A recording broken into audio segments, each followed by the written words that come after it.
Selamat malam sahabat Suara Kabar Baik yang diberkati Tuhan. Renungan kita malam hari ini berjudul Mendengar Firman Tuhan untuk melakukan dan mewartakan. Mendengar firman Tuhan untuk melakukan dan mewartakan. Mari kita mengawali dengan doa.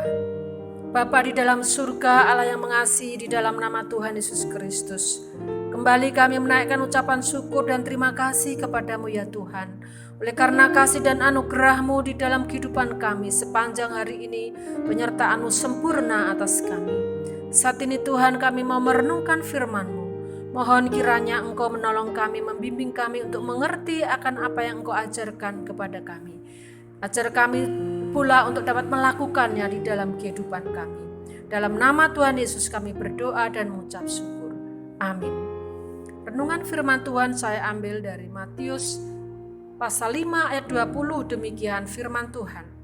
Maka aku berkata kepadamu, jika hidup keagamaanmu tidak lebih benar daripada hidup keagamaan ahli-ahli Taurat dan orang-orang Farisi, sesungguhnya kamu tidak akan masuk ke dalam kerajaan surga. Amin. Saudaraku yang dikasihi oleh Tuhan, firman Tuhan yang sudah kita dengar pembacaannya tadi, Tuhan inginkan saya dan saudara sebagai umat Tuhan mendengar firman Tuhan untuk melakukan serta untuk mewartakan kepada dunia.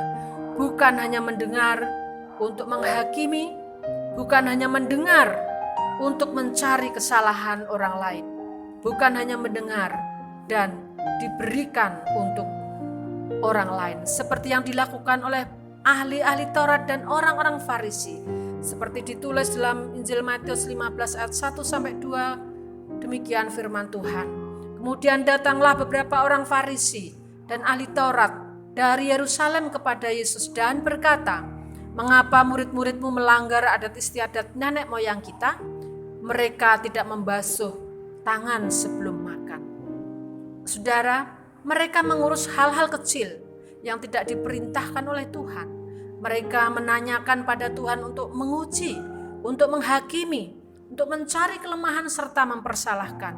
Mereka sangat pandai mengajar, namun mereka tidak pandai melakukan apa yang diajarkan.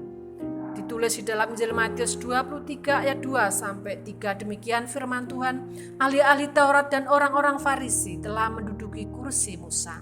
Sebab itu turutilah dan lakukanlah segala sesuatu yang mereka ajarkan kepadamu. Tetapi janganlah kamu turuti perbuatan-perbuatan mereka, karena mereka mengajarkannya tetapi tidak melakukannya.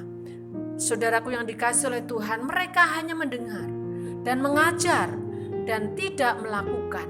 Oleh sebab itu Tuhan Yesus mengingatkan saya dan Bapak Ibu Saudara, sahabat Suara Kabar Baik, untuk tidak menuruti perbuatan-perbuatan mereka. Tuhan Yesus juga mengecam mereka dengan perkataan celakalah yang ditulis di dalam Matius 23 ayat 13 dan 27, demikian firman Tuhan. Celakalah kamu hai ahli-ahli Taurat dan orang-orang Farisi, hai kamu orang-orang munafik, karena kamu menutup pintu-pintu kerajaan surga di depan orang, sebab kamu sendiri tidak masuk, dan kamu merintangi mereka yang berusaha untuk masuk. Ayat 27, celakalah kamu hai ahli-ahli Taurat dan orang-orang Farisi, hai kamu orang-orang munafik, sebab kamu sama seperti kuburan yang dilabur putih, yang sebelah luarnya memang bersih tampaknya, tetapi yang sebelah dalamnya penuh tulang belulang dan berbagai jenis kotoran. Saudaraku yang dikasihi oleh Tuhan dan diberkati Tuhan, kehidupan rohani kita seharusnya tidak seperti ahli Taurat dan orang Farisi. Tuhan Yesus menghendaki saya dan saudara mempunyai kehidupan rohani yang lebih dari mereka, yakni kehidupan yang mendengar, merenungkan firman Tuhan, mempelajari dengan baik-baik, melakukan dalam kehidupan kita, serta mewartakan kepada dunia, supaya kita mendapat bagian di dalam warta dari firman Tuhan yang kekal yang kita beritakan itu. Amin. Puji nama Tuhan. Mari kita berdoa. Ya Bapa, mampukanlah kami anak-anak-Mu untuk mendengar, untuk melakukan dan mewartakan kebenaran firman-Mu. Berilah kami kemampuan Tuhan bukan hanya mendengar, bukan hanya merenungkan, bukan hanya mengerti, tetapi mampukan kami untuk melakukan, supaya kami mendapat bagian di dalam kerajaan surga-Mu. Mampukan kami juga untuk mewartakan kepada orang-orang di sekitar kami bahwa Engkau adalah Allah, Tuhan, Juru Selamat kami yang hidup, Allah yang penuh kasih, yang Allah yang memulihkan, Allah yang mengampuni segala dosa-dosa umat manusia. Terima kasih Tuhan untuk nasihat firman-Mu malam hari ini. Sebelum kami beristirahat ya Bapa, kami mohon perlindungan-Mu untuk negeri yang tercinta Indonesia. Lindungilah semua aktivitas pimpinan negara kami, Bapak Presiden, keluarga dan jajaran yang menolong beliau. Beri tubuh yang selalu sehat supaya beliau dapat mengerjakan tugas-tugasnya di dalam hikmat dan pimpinan Tuhan. Demikian pula kami berdoa untuk para profesional yang bekerja esok pagi. Kiranya Tuhan melindungi dan menyertai supaya mereka apa yang mereka kerjakan dapat mensejahterakan masyarakat yang mereka layani. Kami juga berdoa ya Tuhan untuk anak-anak-Mu yang dalam pergumulan tentang kesehatannya, pergumulan perekonomian, pergumulan untuk persoalan-persoalan di dalam rumah tangga mereka, di dalam pekerjaan mereka. Oh Tuhan, kami mohonkan berkah-Mu dan pertolongan daripada-Mu ya Tuhan, supaya segala persoalan mereka Engkau turut di dalamnya dan Engkau menguatkan, Engkau memberikan jalan keluar. Tuhan, kami juga menyerahkan istirahat kami pada malam ini. Kami mohon perlindungan dan naungan-Mu ya Tuhan.